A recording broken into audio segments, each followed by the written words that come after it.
Megamind, DreamWorks' third and final animated film of the year that stars a supervillain, is finally out in theaters. But wait a minute, somebody beat him to the punch. There's already an animated film this year that stars a supervillain, Despicable Me, and that film was impressive. But what about this film? Can it still be great even though Gru came first? Let's find out. The story. It answers the simple question, what if the villain wins instead of the hero? A question that many asked, but didn't translate into film. The way DreamWorks answers it is actually very interesting. He would feel like he has nothing, even though he has everything. By the way, that's not a spoiler, it's a majority of the plot.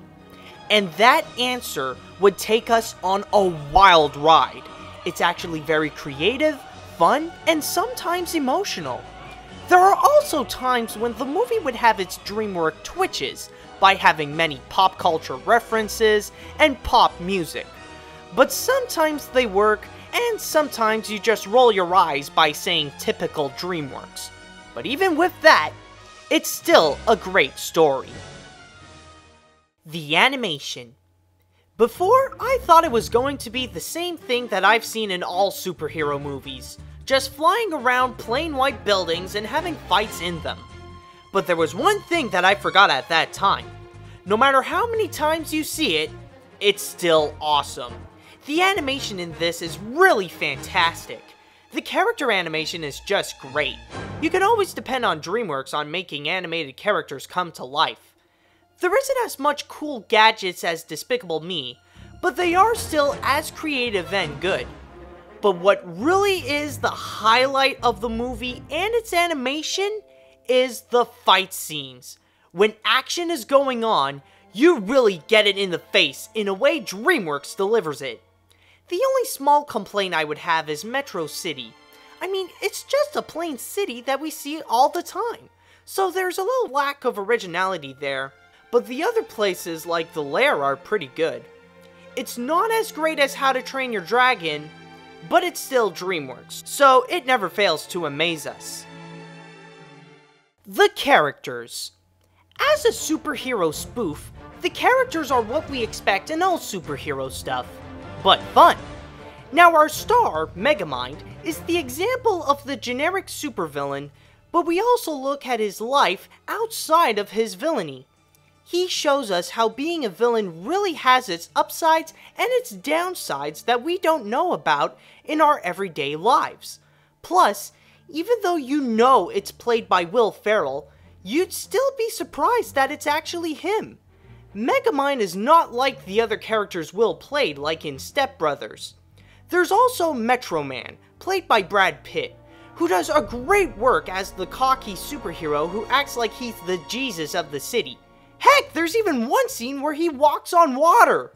Minion, played by David Cross, well, how can you not like him? Every time he's on, he's a show stealer. Roxanne, played by Tina Fey, is just the generic love interest of the movie. But she does gain some points for Tina's performance. And then there's Hal, that I have a problem with. He's played by Jonah Hill. Now, I'm not saying he's bad in this, in fact, he's terrific, but it's just when I see this character, I don't see the character. To me, it's just Jonah Hill playing Jonah Hill. And what's worse, they even look the same. Like I mentioned before, the acting in this is great. Every actor gave a top-notch performance, and it's what helps make the characters and the movie more likable. Megamind is a major action-packed film with beautiful animation, great acting, and a good story. There has never been an animated film like this since Pixar's The Incredibles. Compared to Despicable Me though, it's really hard to say. They're both good for all the same reasons. Knowing which one is the best between the two is all up to you, because to me, I would take a closer examination on both before I would give my opinion. This is without a doubt the best animated film DreamWorks released this year because it has something that the other two didn't have. An original story and a lot of likable characters. And for those of you How to Train Your Dragon fans who disagree with me on this, I have one thing to say. Shut up!